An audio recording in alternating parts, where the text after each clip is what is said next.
couple of weeks ago, I bought my kids this vintage fire truck pedal car. Well, I say I bought it for my kids. I bought it because it looks cool, and I bought it so that they got something to play with when they have to spend the odd hour or so down the unit with me. And after I bought it, I realised it is quite rusty and a bit worse for wear. But I knew that when I bought it. I mean, it was vintage. You could see it was rusty from the pictures, and it is supposed to be from 1938. But I doubt it is actually from 1938. In fact, the stickers inside the door, one with a barcode, is a bit of a giveaway. But the license plate says 1938. Either way, it's pretty cool looking and it's quite old. And turns out my kids actually really like playing with it. So what I'm going to do is give it a freshen up so that they don't need a tetanus after playing with it. So let's get some before shots.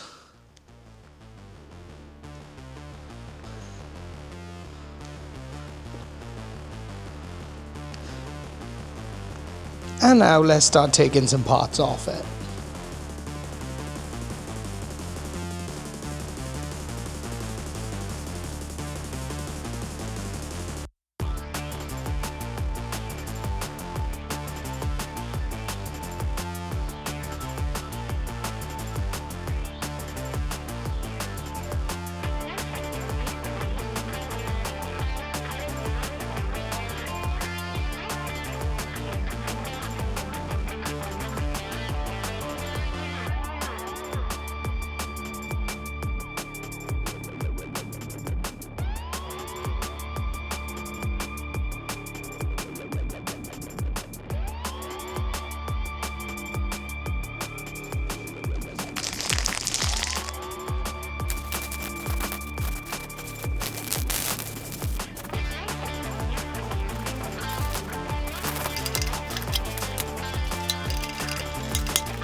Okay, fast forward a bit. We've got some parts in primer, a couple actually painted, and if you haven't already clicked on, this is not anywhere near a professional restoration. I am, of course, very amateur all this. I don't have that much experience in painting anything, but I'm giving it a go, and quite frankly, I am enjoying it with this. Now, I have already given the main body, the wheels, well, pretty much the entire thing, a coat of primer, and I just did that to highlight some spots that I'll need to rub back, or I've already rubbed back, like there.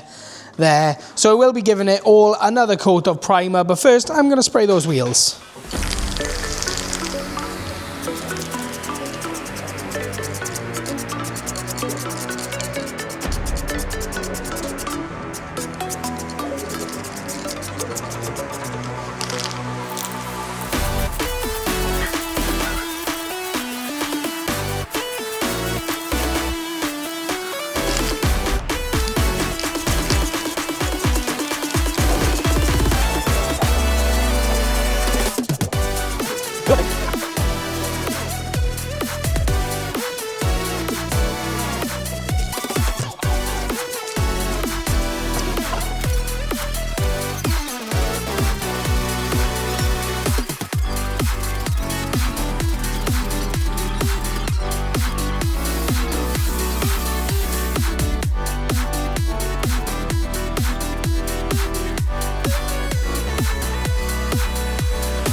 Okay, so it turns out I did not need to spray the headlights on the front bumper piece because I could actually take them off, the screws didn't round. So let's clean this up, let's paint this bit.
Okay, so lots of progress being made on this. The car is half painted, or at least all the inside is. Wheels are painted. Most of the trim bits are painted. They're just dry and hanging around. Made a few mistakes along the way, where stupid mistakes where I painted something and then touched it by accident before it's dry. But there is a big mistake that I need to fix right now. So the bonnet of this thing is an absolute mess. The initial primer went down okay, but because I didn't prep it properly, it didn't look very good. And obviously it is right at the front of the car. Then I tried to fix it and I got some runs in the primer, and then I tried to sand the primer off before it was totally dry, and I got a big sticky mess. So I'm going to take an angle grinder to it with a flap disc on and just go straight back to bare metal. Let's go.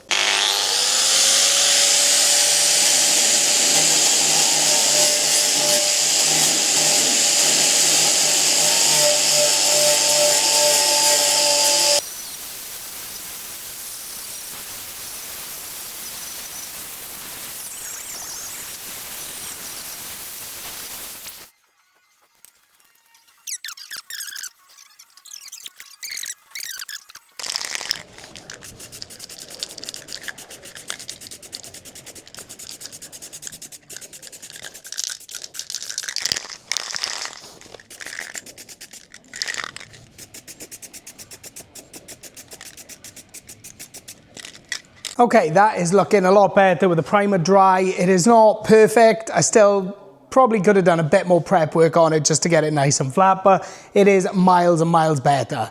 Now, it is time to just get the final bit of red all on the outside and then start walking you through the trim bits and putting it back together. But first, I need to move this out of my way and mask off the wheels. So masking off the wheels, you're just ripping off bits of masking tape to cover the bits that I've already painted. It's a bit boring, but it's absolutely essential to make sure that I don't have to repaint the wheels. Now you can mask off other bits that you don't want to get any overspray on or don't want to have to repaint later, but we're not doing that here. We're just going to get the wheels covered. So the first coat is a very light coat, also known as a dust coat. Absolutely no idea if I've done that properly in any way, shape or form, but that is what I was going for here. Then, after letting that first coat dry a bit, I decided to just go full send and absolutely slap it on. No awards to be won for my technique or my finish, but it looks way, way better in this beautiful red colour.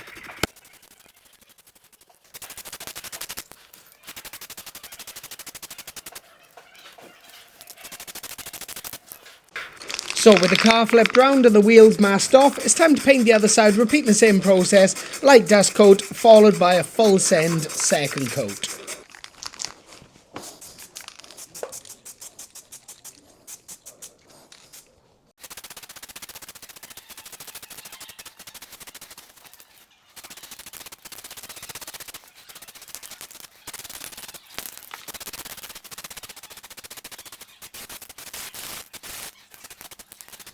Okay, the main body is painted. It is actually the next day and I've already done some lacquer. Didn't film the lacquer going on because, well, you can't really see the lacquer going on, but that is looking pretty damn cool. It is getting pretty close to reassembly time. Now, there are going to be a few issues reassembling it because a lot of the nuts and bolts were like really stuck. Some of them even broke, and some of them I just had to cut off to get them off. So that might cause me a bit of a problem on reassembly. I have been to B&Q and bought some nuts and bolts. I'm not sure if they are the right size, but we'll make it work. But before I do, let's talk about some of the things that I have actually used, just in case anybody else fancies giving this a go with next to no experience themselves. So, for the chrome trims and things, obviously I used a primer. I just used a cheap etch primer on all of them. I don't even think I used etch primer on some of them. I just used the primer that I had here. These, I actually used a chrome look paint on them. And don't get me wrong, they don't look as good as actual chrome, but they are considerably better than when I started because they were just pure rust. And those are chromey. Now, I haven't actually lacquered the chrome pieces because when I did, or when I tried to yesterday, they were almost just going like a really dull grey colour, as if the lacquer was eating through the paint and going to the primer. I'm not really sure, but I'm not going to lacquer those. I'm just going to leave them as they are because I don't really have the time to repaint them again. But the main body of the car, that red, which I think looks fantastic, is High Coat Van Post Office Red. Van Post Office Red, not Post Office Van Red. High Coat. It's actually a really nice red colour. I really like it, especially with the lacquer over the top of it. It is looking really good. I wanted like fire engine red, but couldn't really find one that I could just pick up locally, so went with High Coat. Now, my lacquer is literally the cheapest lacquer I could find, which was $1.99 a tin in Home Bargains. Cheapy stuff, and same for the black gloss on the wheels. And that's about it. I probably got 20, 30 quid in paint plus the cost of the pedal car. So for less than 100 quid, you got a pretty cool little project. So that's enough yapping on for me for a minute. I'm gonna fire back up the heat gun, see if I can dry off some of that lacquer quickly so that we can start getting on with the reassembly. Okay, with the lacquer all set now, it is time to start building some pieces back up. Now, I have left the license plate completely untouched just to give it that little bit of like vintage look against the, obviously, everything else being refreshed. So, a couple of bolts in there. Oh, don't tell me they're the wrong size. No, they're not the wrong size. Just not quite lined up brilliantly. Now, let me know in the comments what you think. Should I have repainted the license plate, or is that little bit of vintage look just right? I mean, I quite like it, but I'm not sure. We'll see how it looks once it's all actually on the car. So, with the bumper built up, there's a few bits I want to put on before we do the bumper. So, this, which should hold a bell, but I don't have a bell, can go on top. Put some nuts in from the other side just to fasten it down. Then at the front, you've got the grille, which these little tabs bend round to hold the insert.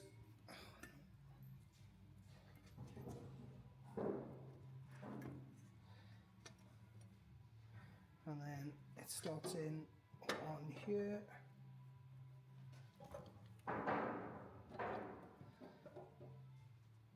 Somewhere.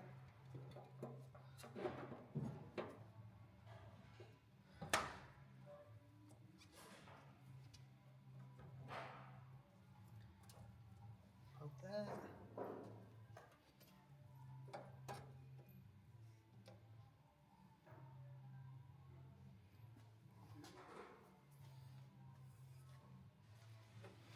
Then this piece sits on top and screws in from underneath and on the sides.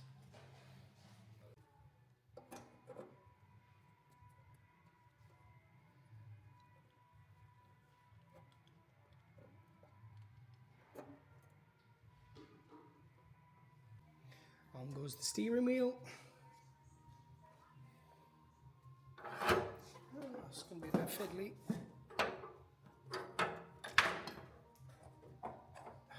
And screw it in.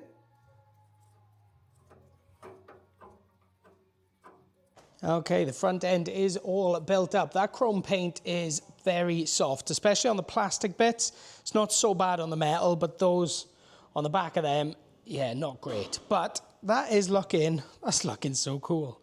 Time to put on the final chrome trims that go here, here, that side, and then the little reel thing on the back. And I think it is done.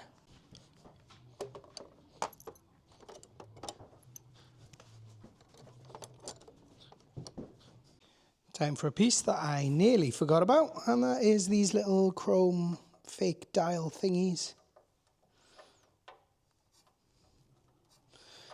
This is going to be a bugger. You have to bend the little tabs to get them all through the gap and then lock them in from the back. Okay, nearly there. And the final step, remove the masking tape.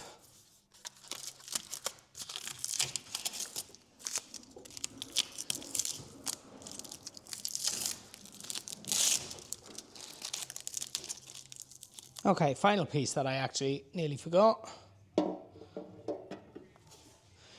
We just line that up.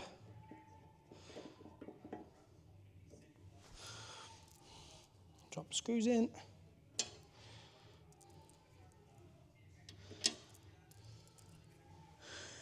And then bolt it on from underneath. Okay, it's done. Everything is now reassembled.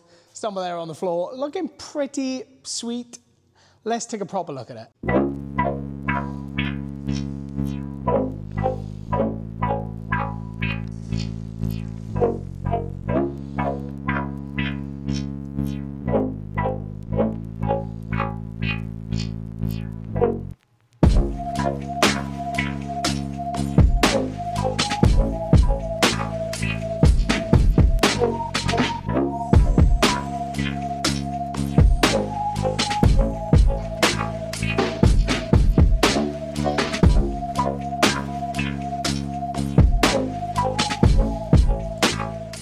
Okay, I am super happy with that, especially when you consider how it looked when I started and how it looks now, sat there on the floor. I know it's just a simple kid's toy, but I am really, really satisfied with that. And I think my kids are gonna absolutely love playing with that. And the fact that they're gonna play with it without any rust or needing a tetanus shot afterwards, I think that's really, really cool. Now, it's not flawless. At the end of the day, I am by no means a professional. That is probably the second thing I've ever painted in my life. And obviously I basically didn't prep it. I just stripped it and painted it. And when it comes to paint work, the more effort you put into the prep, usually the better the finish you get. But ultimately, like I said, that is a kid's toy. It's for my kids to enjoy. They're gonna smash it around here in the unit and give it a couple of weeks, it'll probably look just as bad as when it started. But what an absolutely enjoyable little project that has been. It has been a much welcome distraction for me this week because I have had some horrendous issues with my van, so having something to get stuck into while I wait for that to get fixed has been a really welcome distraction. It was something different and something to just get a chance to learn some new skills because obviously I want to get a bit more experience with painting and things so that when I need to do it on a bike or a car or anything, I actually have a bit more experience in it. And to practice on something simple like that pedal car, that just doesn't really matter how you do it because you don't need to get an amazing finish because it's just a toy, then you know, it's an absolutely great place to practice. And from a distance, I mean, it definitely looks good. Now, I might be a bit biased. A lot of you may have noticed the flaws, I think, or may think that the original chrome looked better than the painted chrome, but I wanted to give it a go anyway. But either way, I've had lots of fun working on this and I hope that you've enjoyed this video. So if you think I've done a good job on it, then make sure you let me know in the comments. If you think I definitely need more practice on my paintwork, then still let me know in the comments. And if you have enjoyed this video, then make sure you give it a thumbs up. And if you want to see me messing around with more projects like this, then make sure you are subscribed to the channel because I'm sure that won't be the last toy that I attempt to restore. Or for all the other random projects and many bikes that I've got going on here on the channel, make sure you're subscribed. And as always, thank you so much for watching. I'll see you in the next video.